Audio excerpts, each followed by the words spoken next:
Salut tout le monde, il y a une question qui nous est souvent posée, c'est comment je fais pour choisir le meilleur courtier immobilier à Montréal? Je suis courtier immobilier, mais je vais vous donner des trucs comme si moi, je n'étais pas courtier immobilier. Je vais vous expliquer comment je ferais pour choisir le meilleur courtier immobilier. Donc, la première chose que j'aimerais vous dire, c'est que la question elle-même, il y a un petit problème avec. C'est un petit peu comme si vous me dites, quelle est la meilleure voiture? Ça dépend de tes besoins, ça dépend de qu'est-ce que tu cherches, ça dépend de qu'est-ce qui est important pour toi. Donc, comment choisir le meilleur courtier immobilier? C'est la même chose. Il n'y a pas vraiment le meilleur courtier immobilier.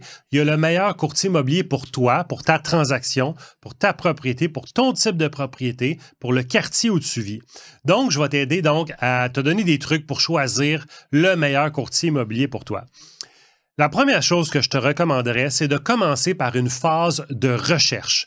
Aujourd'hui, on est chanceux, il y a beaucoup d'informations que tu vas trouver en ligne et tu peux même utiliser l'intelligence artificielle. Je suis tel type de personne, c'est pour un achat, c'est pour une vente, je suis dans tel type de quartier, je recherche tel type de propriété. Mon objectif, c'est ça. Est-ce que tu aurais des courtiers immobiliers à me recommander pour m'aider? Puis, les outils de recherche, déjà, peuvent te recommander plusieurs courtiers immobiliers, mais ce n'est pas le temps de les appeler tout de suite. C'est le temps d'être un inspecteur et de continuer ta phase d'analyse. Donc, ce que tu vas faire, c'est que tu vas regarder leur site web. Tu vas te demander, est-ce qu'il est bien fait? Est-ce qu'il y a des fautes d'orthographe? Est-ce qu'il y en a un, tout simplement? Est-ce qu'il y a une présence en ligne? Est-ce qu'il y a des reviews sur Google déjà qui vont me donner des indices sur cette personne-là? Tu peux aller aussi sur les médias sociaux. C'est le fun aujourd'hui, tu peux voir des vidéos, des podcasts, des comptes Instagram. Puis déjà, tu peux voir un peu la personnalité du courtier immobilier, puis voir est-ce que c'est le genre de courtier immobilier que j'aimerais rencontrer, à qui je pourrais faire confiance ou non, ça, c'est pas mon type de courtier immobilier, c'est pas pour moi. Donc, c'est la première phase. Tu peux aussi aller sur le site de l'OACQ, vérifier la validité de son permis. C'est des informations qui sont publiques. Tu peux même regarder le type de formation qu'il a suivi. Et donc, déjà, ça va encore te donner d'autres indices sur ce courtier immobilier-là. Une fois donc que tu as fait cette phase d'analyse, de recherche, je te recommande souvent peut-être d'essayer de rencontrer 2 à 3 courtiers immobiliers pour te donner du choix. Choisis des personnalités peut-être un petit peu différentes pour pouvoir essayer de cerner lequel qui va te convenir le mieux. C'est un petit peu comme je disais, comme une voiture. Va essayer 2-3 voitures qui ont des personnalités différentes. Puis des fois, tu vas avoir un coup de cœur. Tu vas faire non, ça c'est vraiment pour moi. Ça me convient. Puis celle-là, je pensais que je l'aimerais, mais c'est pas tout à fait pour moi. Donc, une fois que tu vas avoir appelé ce courtier-là, tu vas le faire venir chez toi, tu vas lui parler donc de tes besoins. Et je vous dirais, il y a quand même des qualités d'un courtier immobilier qui sont super importantes. Ses talents de communicateur, mais aussi son écoute. Est-ce que c'est quelqu'un avec qui tu te sens en confiance? Est-ce qu'il écoute qu'est-ce que tu dis? Est-ce qu'il est capable de saisir tes besoins, de les reformuler? Est-ce qu'il est capable donc de bien comprendre chacune des étapes, de savoir où est-ce que tu es, puis il veut vraiment avoir tes intérêts à cœur? Je pense que c'est quand même quelque chose qui est essentiel, peu importe la personnalité du courtier immobilier. Puis je te dirais, un courtier immobilier, n'oublie jamais que c'est un vendeur professionnel. Il rencontre, toi, tu as peut-être vendu 5, 6 ou acheté 5, 6 maisons dans ta vie, peut-être 10 même, mais lui, il en a probablement 1000 transactions qu'il a faites dans sa carrière. Donc, c'est sûr qu'il est très habitué. Je te dirais de ne pas toujours écouter seulement ce qu'il dit, mais regarde aussi ce qu'il fait. Par exemple, un courtier immobilier va dire « Ah, moi, je suis professionnel et je prends mon travail au sérieux. » Est-ce qu'il est arrivé à l'heure? Est-ce qu'il est arrivé 10 minutes d'avance? Est-ce qu'il était dans son auto peut-être 10 minutes avant le rendez-vous puis il révisait ses notes? C'est des petits trucs des fois qui vont te permettre de cerner. Je ne te dis pas que c'est bon ou mauvais. Je ne te dis pas que tu veux aller avec ce genre de courtier-là. Mais ce que je te dis, c'est qu'est-ce qui est important pour toi. C'est pas juste qu'est-ce qu'il va te dire, c'est qu'est-ce que tu vas être capable d'observer dans le travail qu'il va faire. Est-ce qu'il arrive, est-ce qu'il est très organisé? Est-ce qu'il y a plusieurs documents? Ou peut-être est-ce qu'il arrive avec son café Starbucks puis il s'en vient de jaser? C'est 2 profils totalement différents, puis il faut que tu saches quel genre de profil va te convenir le mieux, qu'est-ce qui est important pour toi, puis qu'est-ce qui va donc, lequel va être le plus susceptible d'avoir les meilleurs résultats sur ta transaction à toi. Donc, je disais, phase d'observation, analyse son comportement.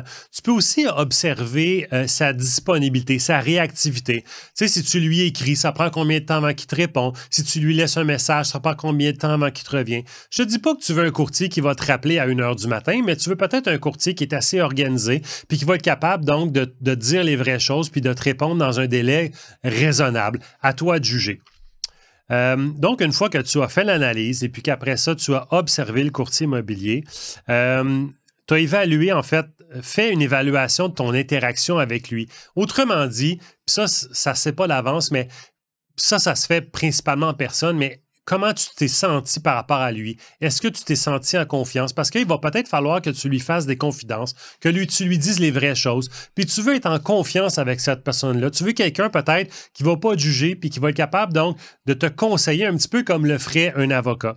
Donc, la collaboration, en fait, l'interaction personnelle va être super importante parce que tu vas partager une certaine intimité avec ce professionnel-là. Puis tu vas être en relation avec peut-être pendant plusieurs mois, que ça soit pour rechercher une propriété ou pour mettre en marché une propriété, puis jusqu'à temps que tu arrives chez le notaire. Puis si tu es chanceux d'ailleurs, là, ça ne va pas juste être un courtier immobilier par une transaction. Si tu as choisi le bon, peut-être ça va être ton courtier immobilier, ton guide qui va te servir pour toute ta vie.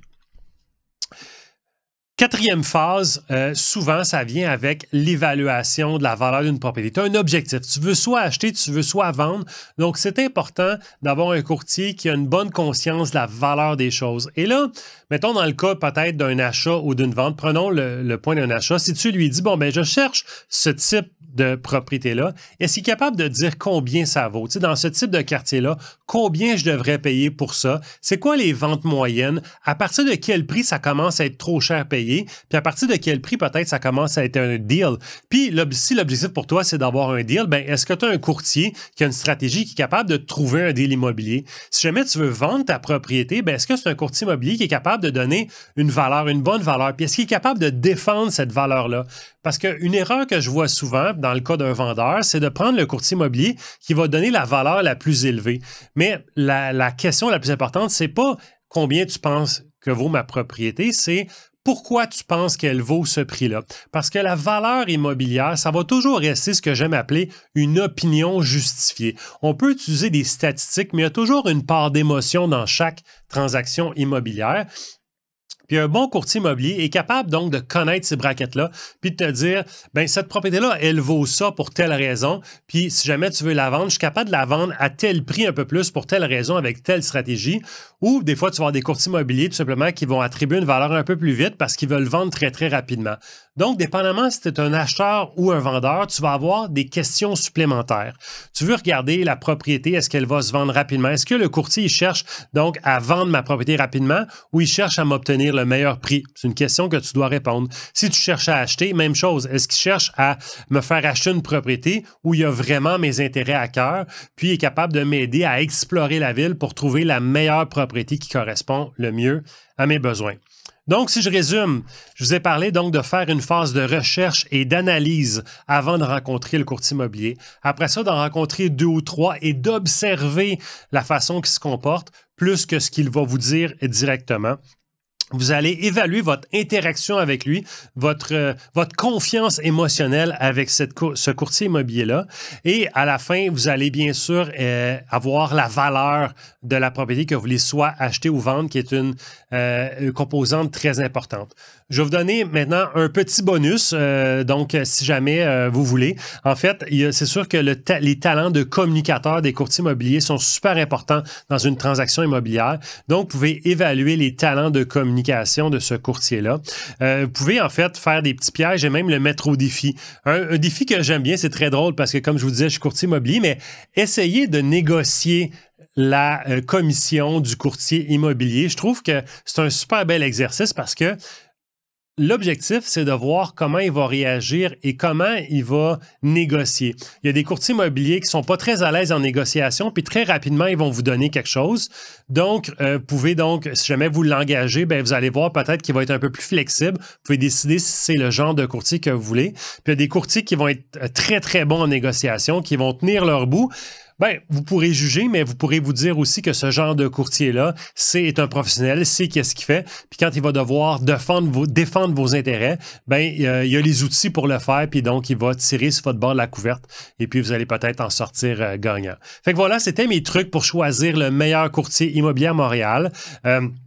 Je terminerai en vous disant, en fait, ça s'applique, tous ces trucs-là, à choisir n'importe quel courtier immobilier. Fait que même si vous êtes aux îles de la Madeleine, vous pouvez utiliser mes trucs et même ça va me faire plaisir. Vous pouvez nous écrire sur ligneorange.ca. Si jamais vous voulez des conseils, si jamais vous voulez qu'on vous réfère des gens, vous pouvez nous écrire puis ça va nous faire plaisir de vous aider. Salut tout le monde, à la prochaine.